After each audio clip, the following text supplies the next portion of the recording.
Folks, welcome to the Prepared Homestead. This is Travis. Thank you all for stopping by to watch. The weather here has been actually quite lovely after receiving 12, 15 inches of rain and all that kind of stuff. You know, we went from really dry to just flooding, wet.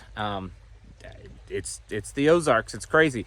Also, things seem to be kind of slowly getting back to normal when it comes to just all the craziness going on in the world. At least there are things happening. I know that it's just had this appearance that all of a sudden, like, the whole world just stopped.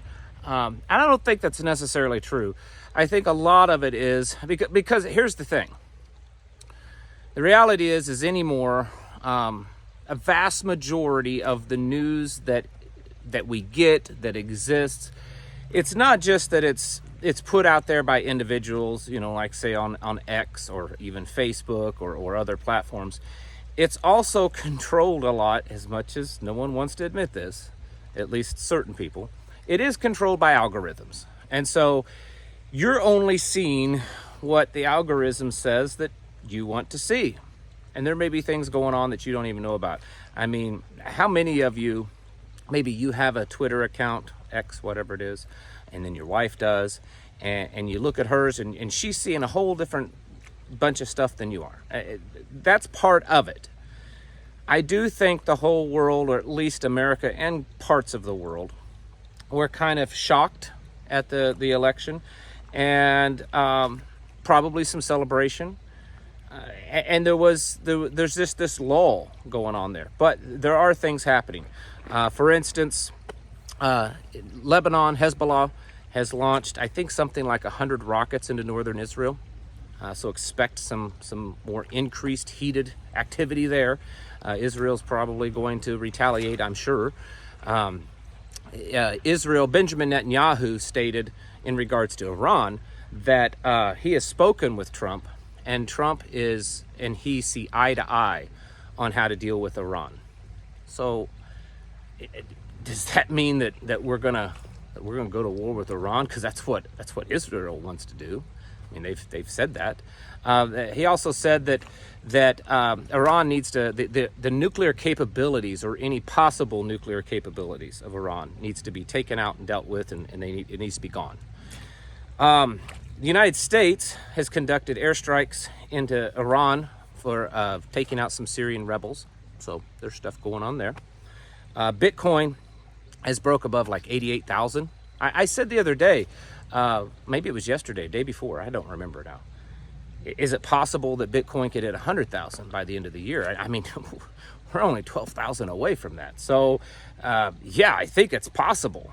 Now, that's assuming there isn't some big bubble burst, not just in the cryptocurrency, but just in general. I talked about that today over on my locals channel. You're welcome to go over there and join, sign up, whatever, and see what kind of content I'm putting there. It's a little bit more of a free speech platform than it is here at YouTube. Try to make it a little bit more personal also. But the big thing that I want to talk about, again, is this H5N1 bird flu. There are now 277 herds in California that have been confirmed that they have bird flu, H5N1. I mean, confirmed in however way that they're confirming that. Like I told you, there's a case of a teenager up in Canada now that has it, that had no connection whatsoever to farming. It's crossed over into other animals. It is growing, and while not all of the symptoms look as bad and as deadly as what originally was thought, there's certainly people that have had it and gotten pretty ill, and there's several dozen cases now of human H5N1 bird flu cases here in the United States. And so that one is growing. And I still think, and I know a lot of you tend to agree with me, that there's still more in store. This idea that Trump won and everything's going to just be, you know, we're going to all hold hands and sing Kumbaya. The evil, dark powers aren't giving up that easily, folks. And then there's certain things that it's already been set in motion, like the economy. I mean, you're not going to wipe away $36 trillion. It's not going to happen. You can't overnight bring back, you know, industry in the United States, you're not going to turn things around that quickly. And I said today over on the Locals and Patreon video I made, I'll say it here, I suspect that within the first year, maybe 2 years, probably less than that, I would be surprised if it doesn't happen before the inauguration. But I would say within the first year, 18 months, something, or 12 to 18 months, we're going to see some major economic downturn. It doesn't necessarily mean a collapse, although it could be. But I think we're definitely going to see that. The markets have been doing this for weeks now, of this melt up, and they're doing it way more now since the election. Everyone was really hot on that, and betting for Trump to win, and he won. And so now it's madness to a certain extent. So of course there's money to be made, but at some point what goes up must come down. And when this goes up, and it's all based on fiat currency and debt-based system, they slashed interest rates again. I think the interest rate slashing was one last dig at Donald Trump, possibly. I think that we're definitely in for a rough ride.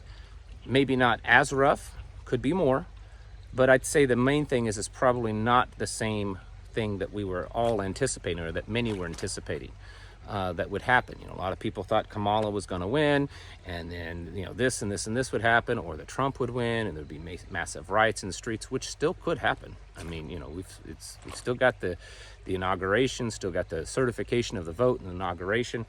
There's been many left-leaning folks online saying that they should do what happened on January 6th, but even worse.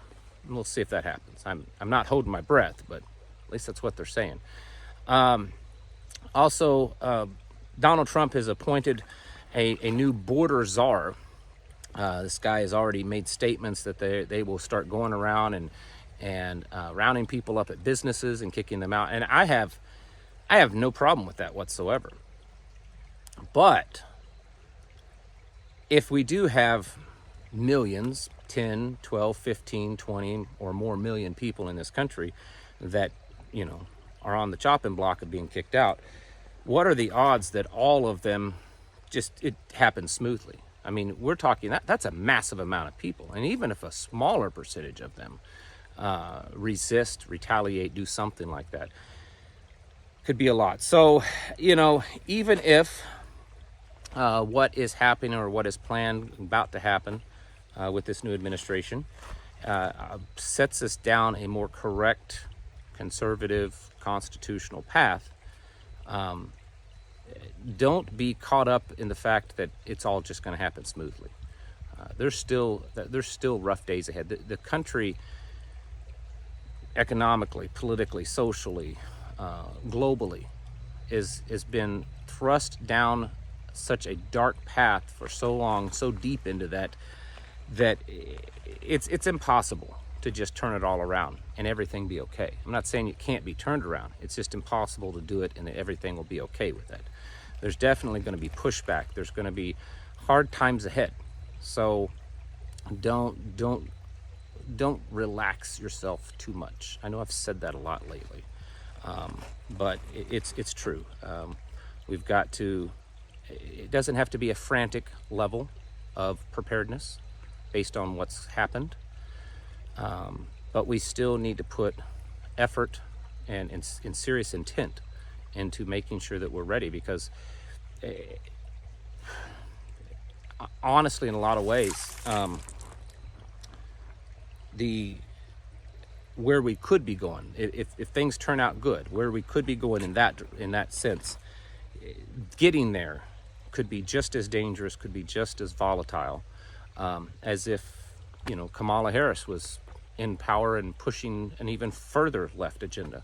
The destination would be different, but the travel of getting there could be just as crazy, just as tumultuous. So continue preparations, continue doing things like I said yesterday. It may have bought you a little time, maybe, that you can kind of take a breath, refocus, and get back and busy with stuff. But certainly with all the stuff going on, the H5N1, the economy, the deporting of illegals, what's going on in the war, there's still plenty of opportunity for things to get really bad. And then there's all these other conspiracies I'm not going to really get into, but there's certainly plenty of conspiracies being thrown around out there right now that, you know, the plan now is to take Trump out, you know, do something between now and the inauguration to just throw things out of whack. Who knows what's going on.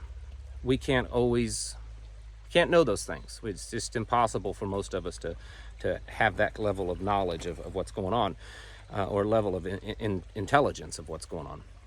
But we prepare for all these things in the same way. And so we need to continue doing that, getting your houses in order and getting things ready, because the world is still a crazy place. We're still, I believe personally, living in those days of Noah that's spoken of. We're still going to have to go through a lot of hardships to get to that final destination, to get to that day that Messiah returns. And so we have to be continually preparing for that. Keep your oil lamps full with oil, folks, and get your houses in order. Prepare mentally, physically, and spiritually. Thanks for watching. Catch you in the next video.